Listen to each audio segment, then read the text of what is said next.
আসসালামু আলাইকুম বেটাস, ভালো তো সবাই? মন ভালো করার জন্য বাংলা ভাই তো আছেই।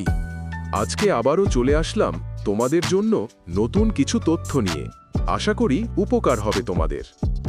আমার সাথে ইউকে ভিউ দেখে চিল করবেন, ইনফরমেশন শুনবেন, ভালো লাগলে মনে রাখবেন, না ভালো লাগলেও শুনে রাখবেন, পরে কাজে দিতে পারে কোনো সময়। ইউকে আর বাংলাদেশ দুই দেশের ঘরবাড়ির ডিজাইন বা হাউস প্যাটার্ন একেবারেই আলাদা। আবহাওয়া, সংস্কৃতি আর জীবনযাপনের ধরন সবকিছুর প্রভাব এতে স্পষ্টভাবে দেখা যায়। ইউকেতে ঘরগুলো সাধারণত ইট বা কংক্রিটে তৈরি হয়, বেশিরভাগই টেরেসড বা সেমি ডিটাচড বাড়ি। প্রতিটা ঘরেই যাকে central heating system, double glazed জানালা আর ইনসুলেশন, যাতে ঠান্ডা থেকে বাঁচা যায়। রান্নাঘর ও লিভিং রুম সাধারণত ছোট কিন্তু কার্যকরভাবে সাজানো।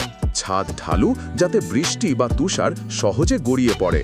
বাগান বা ছোট ব্যাকইয়ার্ড প্রায় প্রতিটা ঘরে থাকে, যা পরিবারের বিশ্রামের জায়গা। বাংলাদেশের ঘরগুলো উষ্ণ আবহাওয়ার উপযোগী করে বানানো হয়। সেখানে জানালা বড় হয়, বাতাস চলাচলের জন্য পর্যাপ্ত জায়গা রাখা হয়। অনেক ঘরে বারান্দা থাকে, যা গরমে ঠান্ডা বাতাস পেতে সাহায্য করে। তবে ইনসুলেশন বা সেন্ট্রাল হিটিংয়ের দরকার হয় না। রান্নাঘর অনেক সময় আলাদা ভবন বা ঘরের এক কোণে স্থাপন করা হয়। উন্নতির দিক থেকে বললে ইউকের ঘরগুলো টেকসই, শক্তিশালী এবং জ্বালানি সাশ্রয়ী। এই জায়গাগুলো বাংলাদেশ শিখতে পারে। যেমন ঘরে ইনসুলেশন বা সোলার এনার্জি ব্যবহারের প্রচলন বাড়ালে তাপমাত্রা নিয়ন্ত্রণ ও বিদ্যুৎ সাশ্রয় সম্ভব।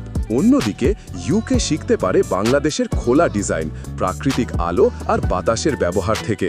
অনেক সময় ইউকের ঘরগুলো অতিরিক্ত বন্ধ মনে হয়, যেখানে বাংলাদেশের মতো বারান্দা বা ছাদের ব্যবহার বাড়ালে ঘর আরও উষ্ণ ও প্রাণবন্ত লাগবে।